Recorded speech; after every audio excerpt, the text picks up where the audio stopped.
Assalamu alaikum friends. My name is Fazan Ali. Today I'm going to explain American and Canadian TV series Rain Season 1 Episode 11. तो let's start the video.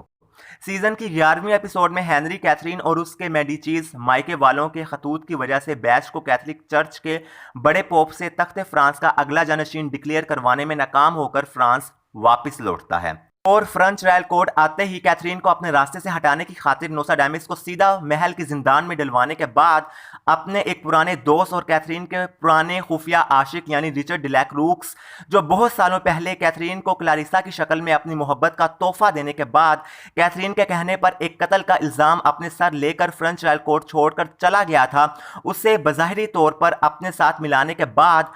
कैना को भी एक बार फिर से अपनी mistress बनाने का झांसा देते हुए उसे कैथरीन और नोस्ट्राडामस पर बदकारी का इल्ज़ाम लगाने पर आमादा करने लगता है। दूसरी तरफ मैरी मरहूम इजाबेल की नौमौलूद बच्ची के पाँव में मौजूद बैश की मरहूम कज़न इजाबेल के बिदती अकीदे के अलामती निशान को महल में किसी की नज़र में आने से बचाने की गर्ज से उसे बड़ी राजदारी के साथ अपने इस काबिल भरोसा कनीस की माँ यानी नर्स एग्नेस, जो बहुत सालों पहले यानी कैथरीन और रिचर्ड डिलैक्रूक्स के नाजायज़ जिनसी ताल्लुकात के दौरान फ्रेंच रॉयल कोर्ट में काम कर चुकी होती है, उसके साथ उसके घर भिजवाने की तैयारी करवा ही रही होती है कि इतने में कैथरीन, जो हेनरी के फ्रेंच रॉयल कोर्ट वापस आने के बाद वक्ती तौर पर कैद से आज़ाद हो चुकी होती है और ख़ुद को हेनरी की साजिश से बचाने और बैश को फ्रांस के मुस्तकबिल का बादशाह बनने की दौड़ से बाहर निकालने की कोई तरकीब सोच रही होती है, वो अपनी इस जासूस खादमा शार्लेट की मदद से मैरी की काबिल एतमाद कनीज नर्स एग्नेस और मरहूम इजाबेल की नौज़ाहिदा बच्ची तक पहुंच जाती है और बड़ी तेज तरारी से मरहूम इजाबेल की नौमौलूद बच्ची के पाँव में मौजूद खारजी अकीदे का इलामती निशान देख लेती है।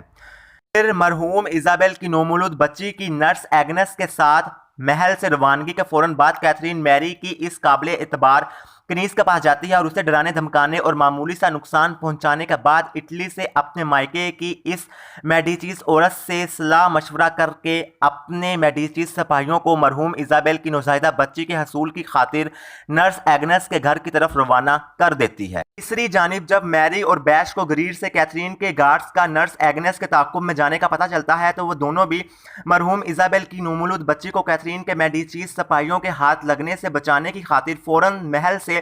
नर्स एग्नेस के घर की जानिब निकल पड़ते हैं। यहाँ फ्रेंच रॉयल कोर्ट के कमरे में मौजूद कैथरीन को एक नकाबपोश लड़की यानी क्लारिसा दिखाई देती है, जिसे देखने के बाद कैथरीन जल्दी से महल की जिंदान में खुद से वफादारी की सजा भुगतते हुए नोस्ट्राडामस के पास जाती है और उससे क्लारिसा की देखभाल करने के हवाले से सवालात करने लगती है। जहां कैथरीन को नोस्ट्राडामस से पता चलता है कि नोस्ट्राडामस के बचपन में उसका बाप क्लारिसा के दागदार चेहरे का इलाज करने की गर्ज से क्लारिसा को अपने घर लेकर आया था, लेकिन जब उसके गलत तरीका इलाज की वजह से क्लारिसा की शक्ल मजीद भयानक और खौफनाक हो गई, तो उसने अपनी गलती को छुपाने की खातिर क्लारिसा की गुमनाम मां को उसके मरने की खबर भिजवा दी।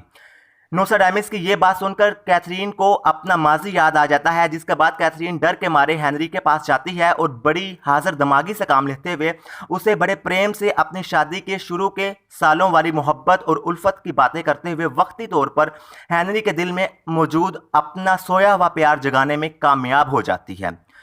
दूसरी तरफ मैरी और बैश अभी नर्स एग्नेस के घर पहुंचते ही हैं कि इतने में कैथरीन के वफादार सिपाही यहां आन धमकते हैं, जिनके आने के बाद मैरी और बैश नर्स एग्नेस के घर के एक गोदाम नुमा कमरे में छुप जाते हैं और नर्स एग्नेस मैरी और बैश के कहने पर बड़ी फुर्ती दिखाते हुए किसी दूसरे बच्चे के पाँव में पट्टी बांधने के बाद उसे कैथरीन के भेजे हुए सिपाहियों के सामने मरहूम इजाबेल का बच्चा जाहिर करवाकर उस बच्चे को कैथरीन के सिपाहियों के हवाले कर देती है। फिर इन मेडिचीज सिपाहियों के जाने के बाद नर्स एग्नेस बातों ही बातों में मैरी और बैश को कैथरीन और हेनरी के शादी के शुरुआती सालों में जब कैथरीन की हेनरी से कोई औलाद नहीं हुई थी उस दौर का तस्करा छेड़ते हुए और मैरी और बैश को कैथरीन के एक पुराने खुफिया आशिक के बारे में मुतला करते हुए माजी में कैथरीन की अपने आशिक से हुई एक नाजायज निशान ज़दा चेहरे वाली बच्ची की पैदाइश के मतलब बताने लगती है, जिस सिलसिले में अच्छी खासी मालूमात इकट्ठी करने के बाद मैरी और बैश नर्स एग्नेस को अगले सीनियर फ्रेंच रॉयल कोर्ट में किंग हेनरी, कैथरीन के पुराने आशिक और क्लारिसा के नाजायज बाप रिचर्ड डिलैक्रूक्स के सामने पेश करते हैं। जहां नर्स एग्नेस हेनरी से कैथरीन और उसके नामालूम आशिक की नाजायज बच्ची की दागदार शक्ल के बारे में बात करते हुए हेनरी को नोस्ट्राडामस के बाप के घर में उस बच्ची की होने वाली बज़ाहिरी मौत से भी आगाह कर देती है। नर्स एग्नेस के मुंह से कैथरीन की पोशीदा प्रेम कहानी का पेचीदा अफसाना सुनने के बाद हेनरी का शक सीधा अपने बचपन के दोस्त रिचर्ड डिलैक्रूक्स पर जाता है, जिसके खानदान में बरसों से दागदार चेहरों वाले बच्चों की पैदाइश की बीमारी चलती आ रही थी।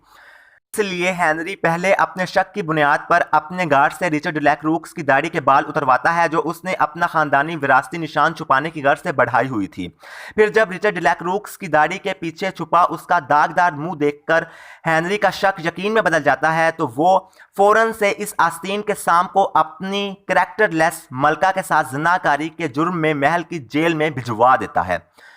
तीसरी जानिब इस तमाम तर तफ्तीश और तहकीक के दौरान चूंकि क्लारिसा भी यहाँ करीब ही छुपकर नर्स एग्नेस, हेनरी और अपने नाजायज बाप रिचर्ड डिलैक्रूक्स की सारी बातें सुन चुकी होती है, वो अपनी माँ यानी कैथरीन को पूरे महल में ढूंढते हुए मैरी के बाथरूम में पहुंचती है, जहां कैथरीन अपने बच्चों यानी फ्रांसिस और चार्ल्स को तख्त की विरासत का हक वापस दिलवाने की खातिर अपने हाथ में मौजूद जहर को, जिसे कैथरीन के मेडिचीज खानदान वालों ने हेनरी से कैथरीन और रिचर्ड डिलैक्रूक्स के खुफिया जिनसी ताल्लुकात का किस्सा सुनने के बाद कैथरीन को अपने मेडिचीज खानदान की इज्जत को बचाने की खातिर अपनी जान लेने के लिए थमाया था, वो उस जहर को मैरी के बाथ टब के खोलते हुए पानी में घोलकर अपनी और मैरी की जान लेने की कोशिश कर ही रही होती है। इसी बीच क्लारिसा यहाँ पहुंच जाती है और मैरी को बाथ टब के जहर आलूद पानी से बाहर निकालकर कैथरीन को मां कहकर पुकारते हुए जहर के असर की वजह से बेहोश हुई कैथरीन को जगाने की कोशिश करने लगती है,